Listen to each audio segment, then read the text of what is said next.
So how's this going to change the overall dynamic?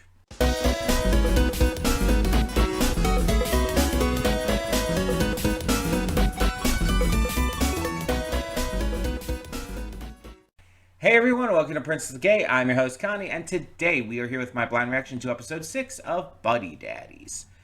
And last time, Q has finally, revealed that he's known everything all along, I guess. But he was kind of waiting to see, what would happen, to see if, he needed to figure something out. And in the end, he's decided that he's going to let it be. Miri's going to stay with them, but he's just warning them that they have to really be careful about this. He can tell that there is love there. He can tell that there's mutual caring between Miri and her daddies. But it's one of those cases where their job is so dangerous and can put the people they love in so much danger that it's something that they have to be ready for. And he warned them about this. He told them. And they seem to take it to heart. They seem to understand. So we'll see how that goes. That's definitely going to come into play. We also got another glimpse at this other assassin who's more serious and more intimidating. We got a glimpse at him as well. So they're definitely setting up for him more. Now, I don't know what to expect continuing forward. We've been touching on these different topics in relation to the just being parents and everything and having a kid. But we've also been touching on the assassin stuff quite often. And so I'm not sure what's the next step in regarding to that. But this is pretty much the halfway point. And that comes into the question of, am I going to be putting this on hold? And coming back to the second half later, like I tend to do with a lot of shows nowadays, just so I can get to a good number of shows that I have in my backlog and everything. I've been cutting shows in half, basically, to where it's I'll react to the first half of the show. It's it's 12, 13 episodes. I'll react to 6 episodes or so. And then I'll come back to the rest later. Or sometimes if it's longer, I'll react to a certain amount and come back later. It's been a way for me to combat the possible onset of burnout with the show. But also, on top of that, just a way for me to, again, as I said, be able to get to more shows more quickly. Because I have a bunch on my backlog. And it's a matter of, trying to get to everything. And then there's certain things I have to get back to as well. So it's it's a mix and match you got there. I'm not sure. I'm gonna put it that way. Right now, I'm not sure. I'm gonna leave it up to this episode. Because that's the thing as well. Sometimes you'll reach the midway point. It's oh, this is a good point to take a little break on. This is a good point where it's I can rest and relax and come back refreshed and ready to go once again in the future. This also might be an episode that just, makes me more excited to continue. So I don't know. I've experienced both of those kind of things. I've experienced shows where I've even continued into second seasons right away. With Centaur World. Where it's oh, I'm not even taking a break on this because I'm just that invested. That happens sometimes. Where it's oh, I'm not going to have burnout on this. I'm too invested in it to even have burnout. But sometimes it's I just feel this is a good point to take a break on. So I'm going to leave it up to this episode and we're going to find out. Because this is midway through the season. It is a single core season. Again, I've said this before. I don't know if this series is going to have anything more or if it is just a single season show. But we're going to just check out this episode, see what we've got in store, and find out what's going on from there. Hold up just a sec. Before you click that link down in the description below to get to today's video, I want to remind you of all the awesome content we have both on this channel and the Princess of Gaming channel. Let's check it out.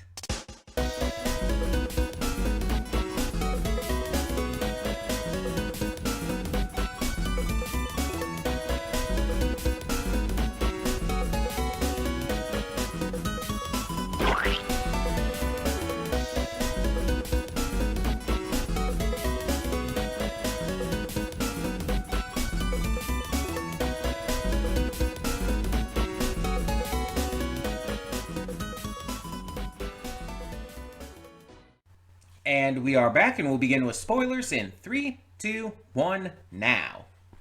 So this didn't really go in the direction I thought it was going to. I thought, like, early on, and this is why I had that entire rant and everything about it, or whatnot, but I thought it was going to go in a direction where it was going to be about, like, Kazuki learning how to properly, you know, like, handle Miri if and when she's being bad, how to properly, like, punish her and whatnot. But that wasn't really what this was about. It was more about, like, trusting in Miri, talking to her and trusting in her, and just, like, hoping that, like, what she's doing and everything is the right thing and all. And that's a little bit of a tricky situation, because it's like, you're told, like, by Miss Anna, like, that she heard Miri got into a fight. She didn't even see anything, but she heard that Miri, like, got into a fight with Taiga and hit him first. And so it's like, you got to be worried about that, because yeah, you don't want your kid getting into a fight. You don't want that kind of thing happening. But you also have to trust, like, when you're talking to her and she's saying she didn't do that and everything, you gotta trust her. You gotta, like, trust that she's, like, that she's being good as well. There has to be, like, some kind of balance there, and that's hard. That would be hard to do, because you want to, like, believe her, but you also want to believe, you know, the daycare worker. And so, like, the best option is honestly doing what Kazuki did. Talking to her. Mind you, he didn't handle it the best. I think his big issue was that he was trying to push the idea that she got into a fight, instead of just trying to ask her what really happened. He needed to, like, ask her to tell him what really happened so he could understand. He needed to, like, focus on that more than actually pushing the idea that she got into a fight. But he's still new at this, and he's still learning, and it's like, it's hard. Like, it's hard to figure out, like, how to balance that and how to work that right, especially for someone who would be new at this. I talk all the time about wanting kids. I talk all the time about wanting to be a mom, and I can tell you right now, it's like, if I ever do have kids, I'm going to make mistakes. I'm going to mess up.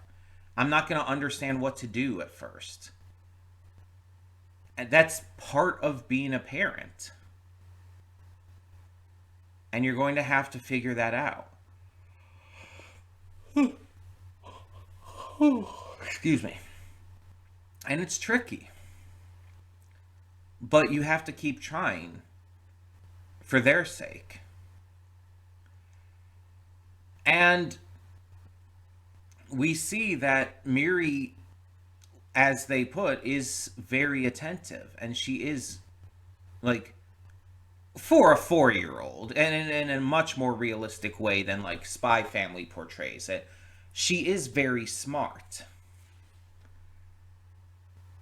She can tell, she can observe certain things in a situation.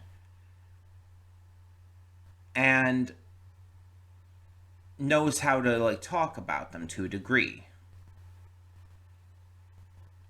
And like she and Tyga, who were, not like enemies or anything, but were a little,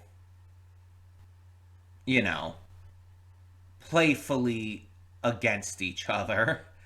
Like she was able to even befriend him just by, sharing common interests and talking to him and having fun, and yeah.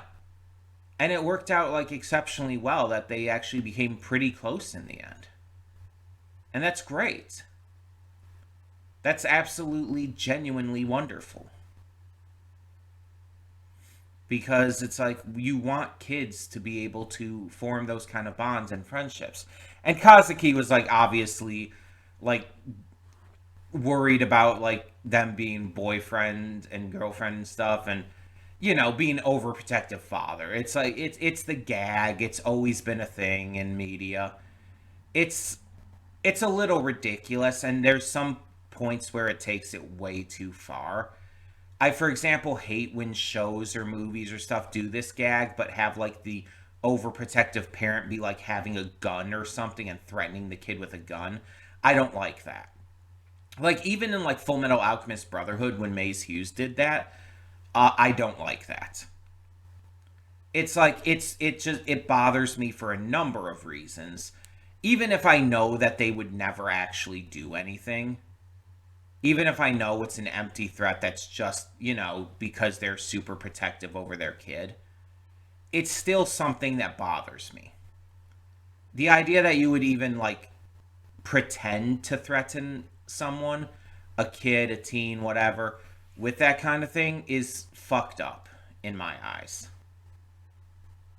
It's not okay. It's like, yeah, there's nothing wrong with the idea of being protective of your child. Hell, I would be worried if you weren't to some degree. But there is something wrong when you're that overprotective. One thing that a lot of parents need to learn is that they have to give their kids room to act on their own. And that includes to make mistakes. Sometimes kids, teens, etc., need to be able to make mistakes to be able to grow. Sometimes they need to be able to mess up. It helps them. Everything can't be perfect. And again, I know you want the best for your kids. That's fine. That's great. That's important. But sometimes you got to let them make choices on their own. And even if it's a bad choice, you got to let them understand why it's bad after it happens. As long as it doesn't lead to anyone getting hurt, of course. Like you can't if your kid's going to like do something that would be like that bad, you got to step in. Though I think for the most part that doesn't tend to happen too often. It's just most of the time it's like, oh, they might end up hurting themselves a little bit, like getting a scraped knee or something. That's like, okay, whatever. Like kids will get scraped knees all the time. I got scraped knees a lot. Just from randomly playing outside. I would just like fall and scrape my knee. Seriously, it sometimes happened very randomly. It happens. That kind of thing happens. And that's fine. You gotta like explain to kids to be like a little more careful afterwards. It's like it's a teaching moment. As long as they're not doing anything that's going to get them like seriously hurt, then again at that point you need to step in, or someone getting someone else seriously hurt. Like if they're like pushing like their friends off the like jungle gym or something, it's like no, that's not okay. That you need to talk to them about, because that could actually cause some damage. That's not something that's like a teaching moment. That's something that's a confrontation moment. But again, I want to make clear, as I said in the reaction, you don't hit the kid. You never hit your kid. You can punish them in other ways, but you don't hit them.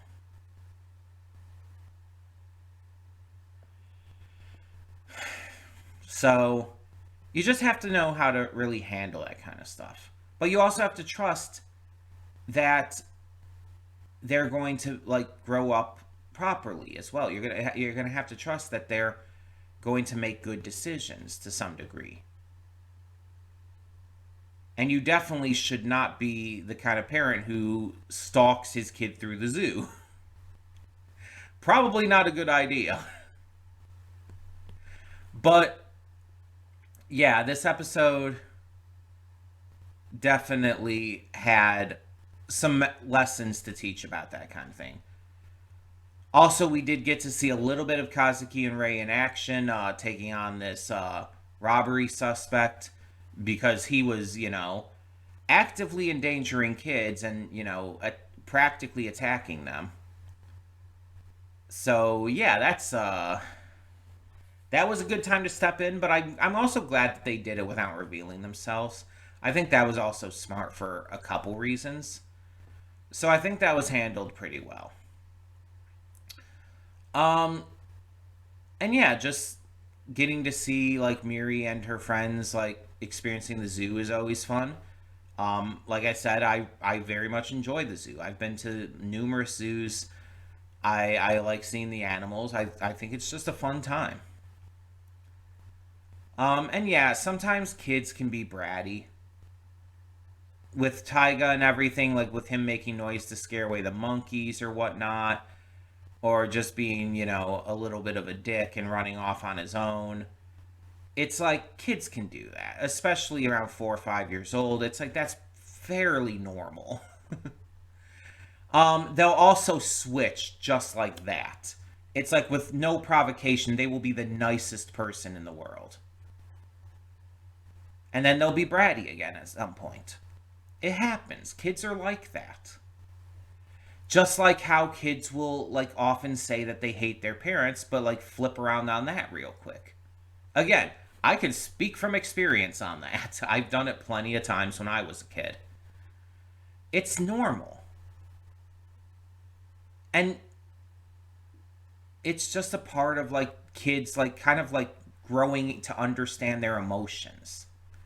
Because at 4 years old, 4 or 5 years old, a kid is not going to understand how to handle their emotions properly. They're just not. So they're going to act purely on that emotion without thinking about it, without like having any chance to really figure it out or understand what it means. A kid's anger, a kid's like sorrow, a kid's happiness, all of a kid's emotions are so pure compared to adults. Adults tend to hide or control their emotions in certain ways, and oftentimes won't like be that honest about it. A lot of adults will tend to either like restrict it, or even when they laugh or are happy, they'll tend to not be like too boisterous about it because they don't want to seem like weird or cringy or whatnot, because adults care way too much about how others view them. And believe me, I can speak to this. But I also because of my autism have trouble like expressing emotion too. So I also have a different problem going on.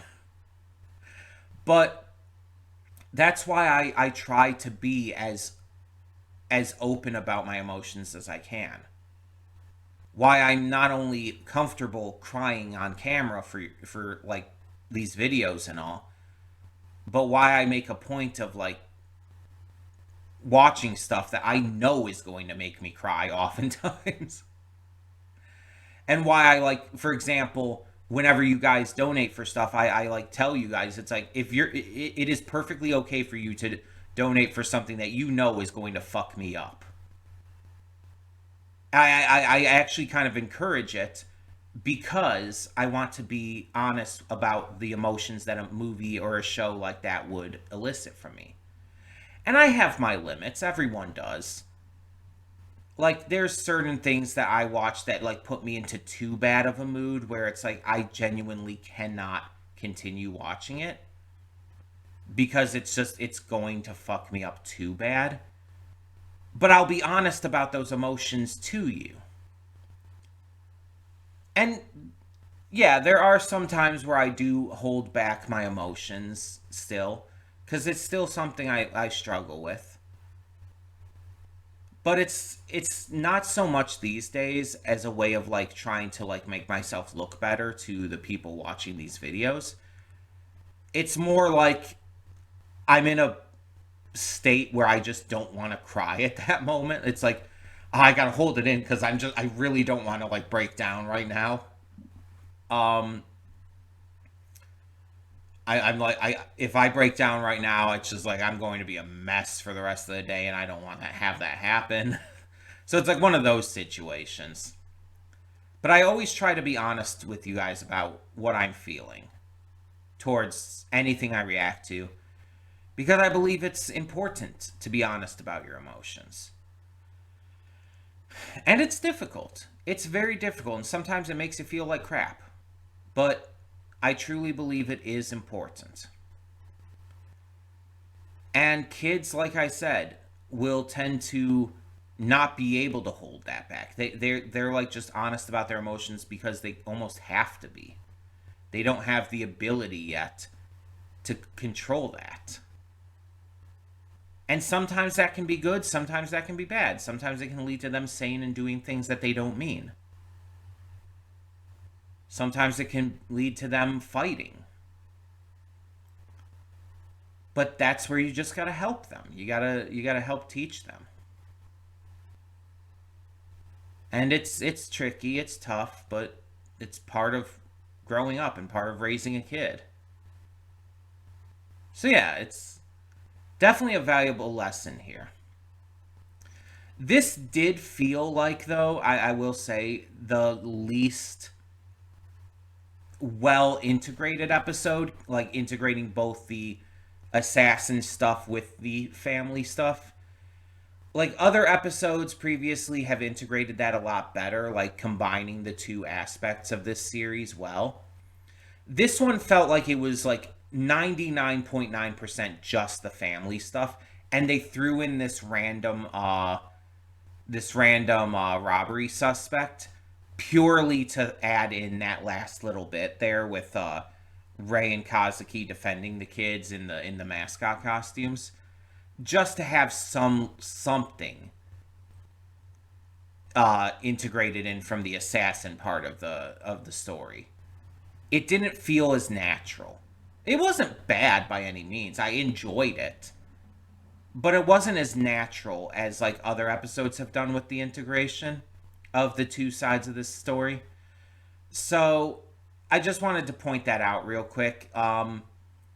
In terms of that alone, this was probably the weakest episode, but I still enjoyed the shit out of this. Like I just from an enjoyment standpoint, this was like really strong. And in terms of continuing this right now or not, in terms of like whether or not I want to take a break, I think I'm good for now. I think I'm good to continue. I don't think I'm at a point where it doesn't feel like a point where it's like, oh, this is a good time for a break or anything. It wasn't like some kind of mid-season like big moment or finale or anything. Um, excuse me. So it didn't really feel like I needed it that much. It felt like it was. It feels like I'm able to continue without a problem. We'll see how I feel after next episode, but that's gonna probably be the last point that I even consider it, because after that, it's like I'm just too close to the end, you know. But we'll see. We'll see. I'm most likely gonna just continue all the way through and finish out the season like in the one go, because it's like I don't see this series like really making me feel like I need a break. But we'll see. I always want to like have that opportunity open. So that being said, though, either way, tell me in the comments below what you thought of this episode of Buddy Daddies. And for now, I'm Connie, and I'm signing off. See y'all next time.